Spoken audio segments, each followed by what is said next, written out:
Hey, Mishnah Dalet. Says the Mishnah, Ein chamor yotze b'mardas bizman she'ena kashur lo.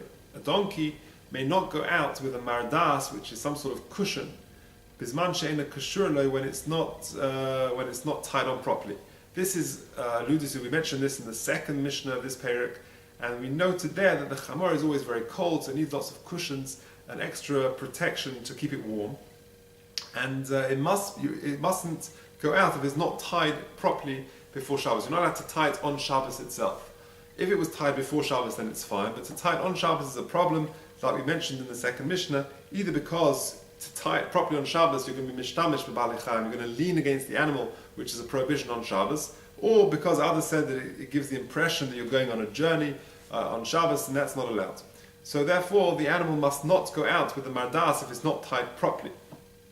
V'loi bezug afal pi shehu pakuk. Nor may he go out with a bell, afal pi shehu pakuk, even though the clapper in the middle of the bell is pakuk, has sort of been silenced, i.e. you've sort of stuffed cloth and other material there that it's not going to make a noise on Shabbos. You still mustn't do it on Shabbos. Why not? Says the Baratunura, afal pi shehu pakuk, b'muchin, you've sort of stuffed it with cloth, tahashta ein ha'amvo shalei mekashkesh, that it's not going to make a noise. Because it gives the impression when it wears this bell that you're taking it out to the marketplace to sell on Shabbos, which of course is not allowed. Continues the Mishnah. An animal must not go out with a sulam, with a ladder literally on its neck.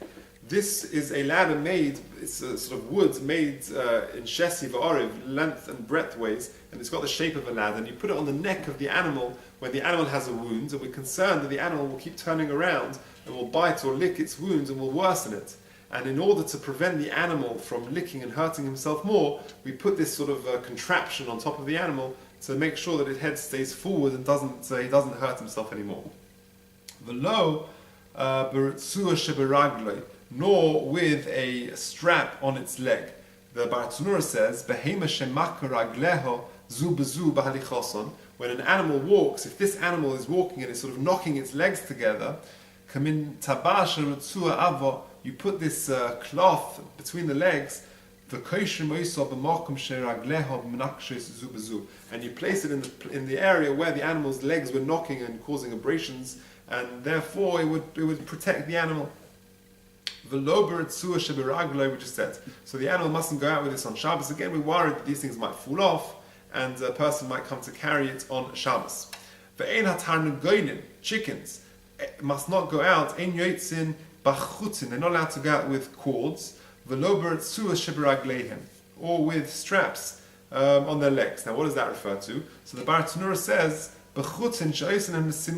they mustn't go out with cords which are there for identification purposes, so that people's chickens don't get mixed up. You know that this is this farmer's chicken, and they're identified through these cords on their neck. They can't go out with that on Shabbos. Nor with straps on their legs. And again, the Baratunura says, you tie two of the chicken's legs together with a short strap. They shouldn't jump around and break the kalim. Continues the Mishnah.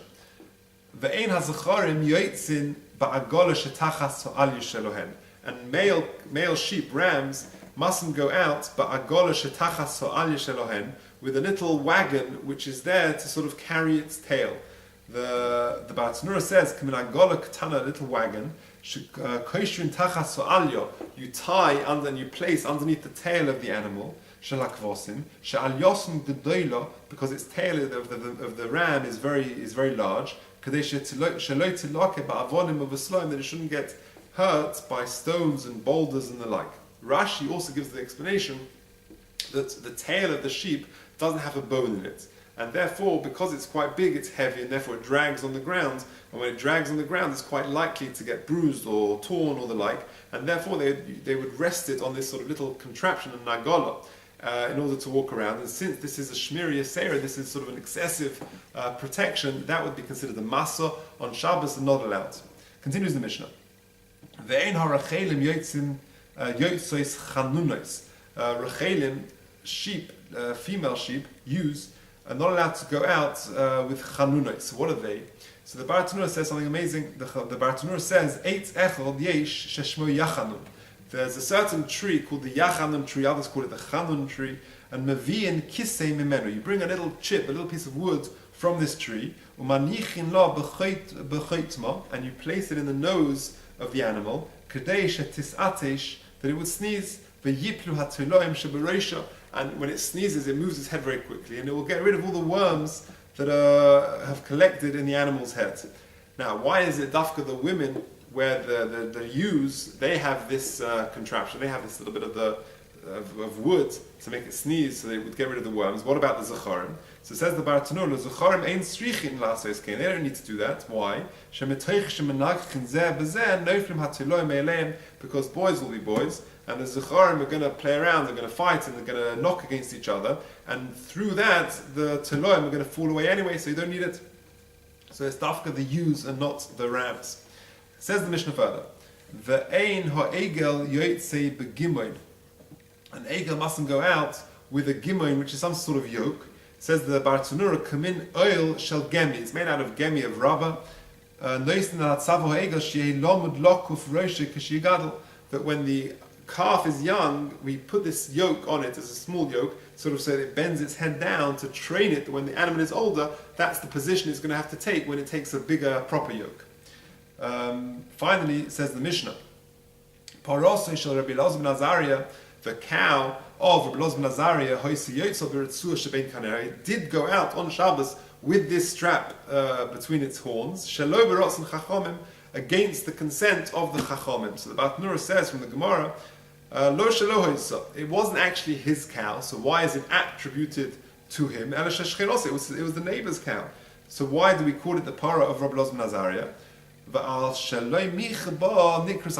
Because he did not protest against the neighbor taking out his cow, his cow going out on Shabbos with this strap between its horns, therefore it's attributed to him because he gave some sort of tacit consent to it. Indeed, the Gemara in Beitzah lists this phenomenon amongst the things that Rabbi Elazar permitted and the Chachomim prohibited. That's the Mishnah in Beitzah, Perek Beis HaMishnah Ches. Now, the Yerushalmi interestingly says this has nothing to do with Parash Rabbi Elazar ben Azariah, i.e. his neighbor's cow, like we just explained, but rather it's a reference to his wife. How so? Because his wife once went out with a strap between her hair, and it was similar to the strap that the cows went out with that the Chazal didn't allow. And it's a reference to that. And since this was against the view of Chachomim, Rabbi Elazar obviously wanted to do tshuva for the violation that his wife went out once on Shabbos with this strap, and therefore the Gemara says that as a result of his tshuva, because of his tshuva, he wanted to fast many ta'anesim, and he fasted so many ta'anesim that the Gemara says his teeth went black. That is how the Yerushalmi understands this final phrase of our Mishnah, but our understanding, the Bavli understanding of the Gemara is that it was a cow, the neighbor's cow, and because he gave tacit consent for the neighbor's cow to go out on Shabbos, therefore it's attributed to Rabbi Eliezer himself, to Rabbi Elazar ben Azariah himself. That is the end of Mishnah Hey and the end of the fifth Perek of Shabbos.